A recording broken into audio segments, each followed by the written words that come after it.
Hey everyone, and welcome to RUBIN'S Mind Lab, where we break down the latest research into what it really means. Ever wonder what really lies at the heart of faith, and how it shapes our lives beyond just what religion we follow or rituals we perform?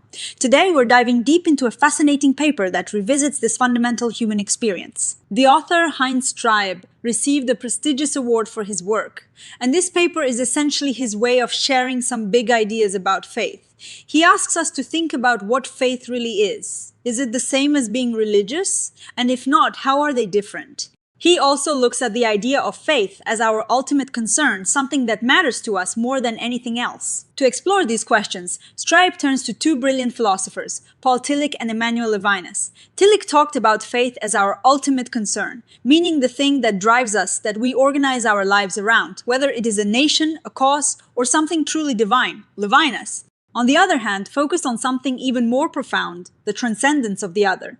This means we encounter something truly beyond ourselves when we come face to face with another person, especially in their vulnerability. So, what did Tillich mean by ultimate concern? Imagine a country that makes its nation the absolute priority. Everything else, well-being, family, even truth itself gets sacrificed for the nation. Tillich saw this as a dangerous kind of faith, a false god. He argued that true faith, when defined as ultimate concern, points to something infinite, something that transcends our finite concerns. It is about being grasped and turned to the infinite.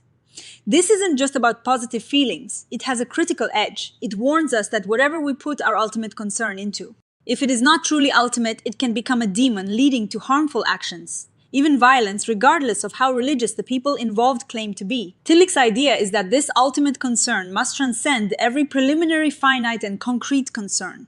This is a crucial point. It is not about our everyday worries, but about a fundamental orientation of our being towards something larger. Now, let's bring in Emmanuel Levinas. He believed that the very foundation of ethics, of what is right and wrong, comes from our encounter with other people. Specifically, he talked about the face of the other. When you look into someone's eyes, especially when they are vulnerable, you encounter a radical demand. Levinas saw this demand as a transcendence, a call that comes from beyond our ordinary selves. For Levinas, this encounter is so profound that it carries a divine command, a non-negotiable ethical imperative. He famously said, "The face of the other orders you as, 'You shall not kill.'" This wasn't just abstract philosophy for Levinas. He was a Holocaust survivor, and his ideas were deeply shaped by the horrors he witnessed and experienced. His work is a powerful response to the forces that allowed such atrocities. He emphasized our responsibility to the neighbor, the priority of the other. So, how do Tillich's ultimate concern and Levinas' face of the other connect? Streib argues they have deep structural parallels. Both point to a form of transcendence that isn't some distant idea, but is deeply intertwined with our experience. Tillich's ultimate concern can be a dangerous idol when focused on finite things like nation or money, leading to what he called demon worship. But when it truly points to the infinite, it is about being grasped by something beyond ourselves. Levinas similarly grounds ethics in the transcendence of the other, which speaks to us from beyond our own concerns. Streib suggests that we can understand faith as this ultimate concern that grasps us and turns us towards the infinite, and that this is mirrored in our response to the profound transcendence we encounter in the face of the other. This is a powerful way to think about faith, not just as belief, but as a fundamental orientation of our being that calls us to responsibility. But how do psychologists actually study these deep philosophical ideas? This is where the real challenge for research comes in.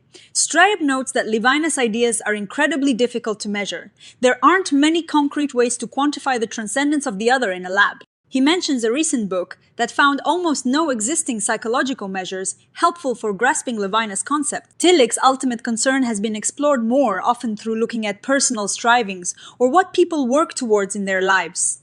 While this is interesting and connects to meaning making, Streib points out a critical flaw. Emmanuel's approach can risk taking the critical edge out of Tillich's concept. By focusing only on positive personal goals, we might miss Tillich's warning that putting finite things like nation or success as our ultimate concern can lead to dangerous demonic ideologies. However, Streib believes there is a promising path forward, rooted in the work of James Fowler and his theory of faith development. Fowler saw faith as evolving through different stages, and Streib adapts this by proposing a model of faith styles. These aren't rigid stages, but more like different ways of approaching faith, much like different musical styles. He identifies 4 styles. The first 2, egocentric, sociocentric, and conventional, can be problematic if they elevate self or group interests above all else, echoing Tillich's warning about demon worship. But then he highlights the individuative, reflective, and, most importantly, the xenosophic dialogical faith style. This last one, xenosophic, is all about openness to the other, to the strange and alien, embracing dialogue and humility. This style directly engages with the Levinasian idea of the transcendence of the other. To study these styles, Streib's teams have used a method called the Faith Development Interview (FDI) for over 2 decades, interviewing hundreds of people.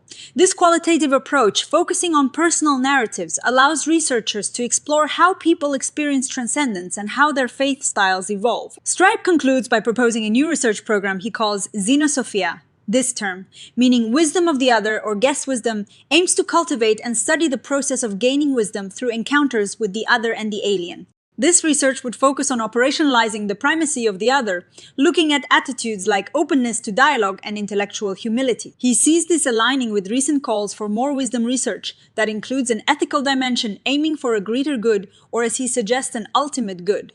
This ultimate good, grounded in Tillich's ultimate concern and Levinas ethics, stands in direct opposition to egocentrism, nationalism, and any form of othering that harms humanity. So, what does all this mean for us? This research suggests that true faith, in its highest form, isn't about blind adherence to dogma or exclusive group belonging. It's about a profound encounter with transcendence, whether found in a divine ultimate concern or in the undeniable presence of the other. It's about recognizing that our deepest ethical obligations and our greatest wisdom often arise when we open ourselves to those who are different from us.